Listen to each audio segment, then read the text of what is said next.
Well, after almost a decade in Formula One, my next guest moved to the NTT IndyCar Series this season, where he drives the Dale Coyne with Rick Ware Racing entry. I'm pleased to be joined by Romain Grosjean. And Romain, I'm going to grab all of my high school French and try this one on you. Bonjour, comment ça va? Ça va très bien, merci. Et vous? You lost me. Okay. I'm done. I'm very well. I'm doing very well. Yourself? I'm doing well. Hey, listen, let's start with what you've enjoyed this season. And it's certainly, while you wear a full face helmet, one can see the smile on your face every time you get in the cockpit of an Indy car. Has it been all that you had expected it to be? It's been better, if I'm being honest. I didn't know what to expect, coming in, new championship, far from home, different atmosphere, different mentality. But definitely, it's been one of the years that I will remember forever, just because I'm having fun. I've been racing at the front, fighting for things that I like to fight for.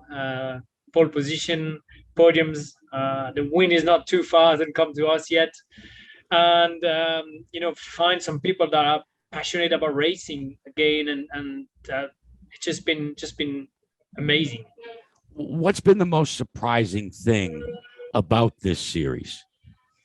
I mean, the competitiveness.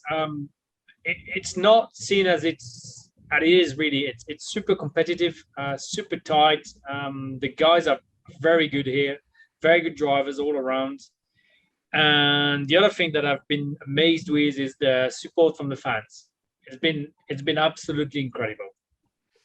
Well, I think you probably won a lot of our hearts even before you strapped yourself in the cockpit with what had to be, in my 50 plus years in the industry, the most terrifying and yet compelling coverage of that terrible crash on lap one in Bahrain.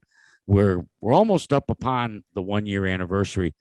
But I wonder, because when you and your wife sat down as part of that Drive to Survive series on Netflix, it was pretty obvious to me that your priorities shifted immediately away from whatever passion that you pursued for so many years to provide your family with the stability and the love. And you made light of it when you said, well, I'll be forever known as the man that walked out of fire. But what changed between then in November as you recuperated and when you signed the deal with Rick Ware and Dale Coyne? Well, nothing's really changed. I think that day has changed my life forever, but for the best. I think Mm-hmm. I'm lucky to be alive every day is a bonus. And when you see life that way, it's very, very different from before. So, I'm still passionate about racing, but my family has been in the center of my attention. We've been discussing on everything. They've been very much involved in the racing part. They came to Nashville and Indianapolis, and I mean, it was for me, it was incredible to have them there. I would never have done that Formula One just because it wasn't well seen, and also it was too busy. But here, my priority is my wife and my kids and them being happy and sharing moments like we did with them. Yeah, it was great to see you get your second podium finish at the same racetrack, the Indy Grand Prix course, and have your son Sasha come up. And it was, as I understand it, the first time that they got to actually witness you driving an Indy car, and he was pretty proud of his pop.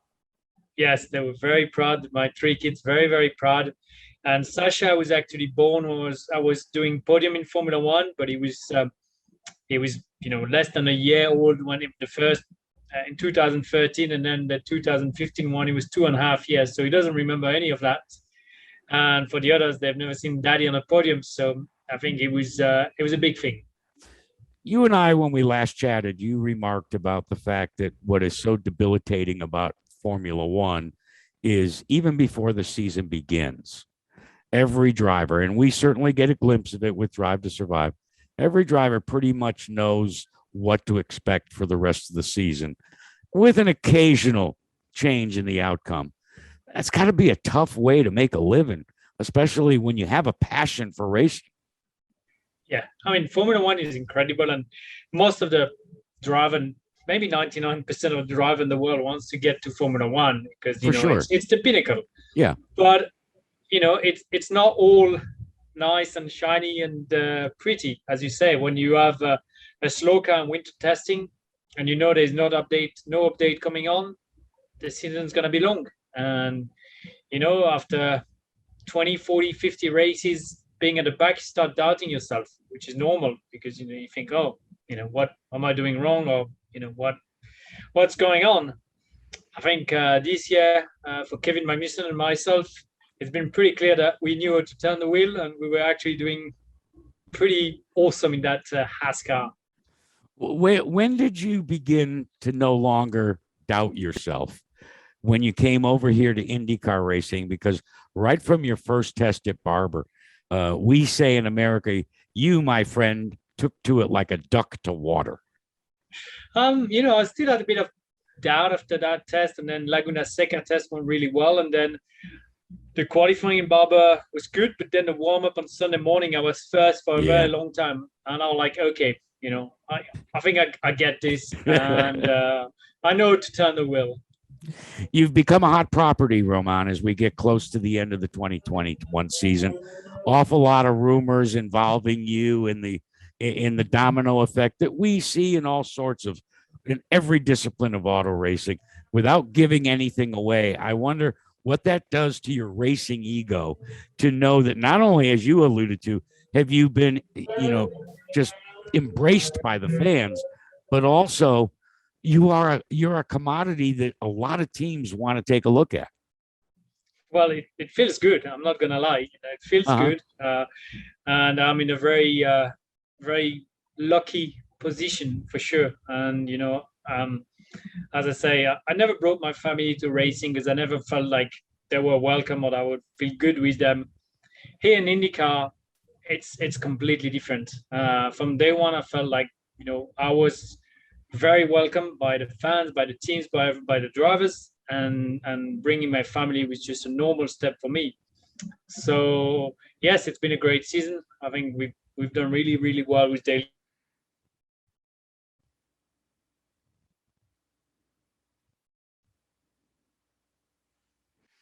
Oh, he froze up. It's a really good team, and as I say, I have you. Okay, go ahead. When did you lose me? No, we're fine. I'll move on to the other one because this is the fun part. So, for the summer vacation, you actually got to enjoy something that from the time you hit the States, you didn't, and that's your family around you. Been calling kind of a base of operations there out of the Indianapolis Motor Speedway. Look, I'm a guy, you're a guy, you got family coming. How much cleanup did you have to do in the motorhome before mom and the kids arrived? Well, for that, I am very, very maniac. I like my motorhome to be clean. And it was actually hard to have the kids for a month and a half in the motorhome with toys everywhere, and the thing not being, as perfectly put in place as I would like to. All right, well, that's a good answer. I think that'll fly in, in the Grosjean household. What was the biggest? I asked your kids this at Nashville. I asked them what they enjoyed the most when you took your little road trip around America. From your standpoint, what was the family moment that shines out from your perspective? Well, definitely the podium in Indianapolis. Yeah. That's going to be number one. Then if you ask my boys, it was monster truck. Oh yeah, absolutely. They said in the so. Michigan, that was definitely there. My daughter, I think she was just happy to be spending so much time with his dad, and obviously cars is probably not her thing that much, but she's been absolutely incredible. So got a handful of races to complete your first campaign, making a start on your first oval. But I'm really more interested in what is the hit list for you as a first-year IndyCar driver. What do you believe you can get better at before we bring the end of the campaign to a close in California? Well, definitely ovals is a big thing for me. I've got only 1 day of experience, which is nothing.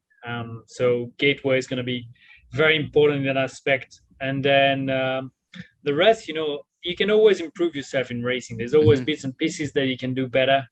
Uh, so I just want to keep pushing and keep working. But if you had told me that the year was going to unfold like this early in the season, I would say you're completely crazy and wouldn't have believed it. I don't know if anybody's ever going to be able to get that smile off your face, my friend. You have found a home. We have welcomed you into our home. It's become your home, and just I speak for fans everywhere. Genuinely excited to have you part of the IndyCar community. I appreciate your visiting with me here today, and continued success. Yes, thank you very much. Thank you, my friend.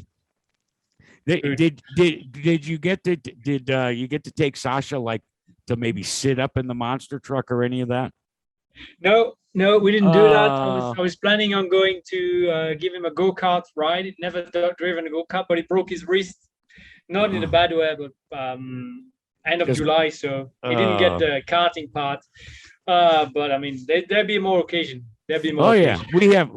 My family owns a small track here in Connecticut. We have monster trucks all the time, and the kids love them. I don't know what it is, but it's the noise or the bigness. Who knows? It's everything. All right. I appreciate it, my friend. You be well, and good luck tomorrow night. Have a good day. Thank you. Bye-bye. All right. Bye-bye.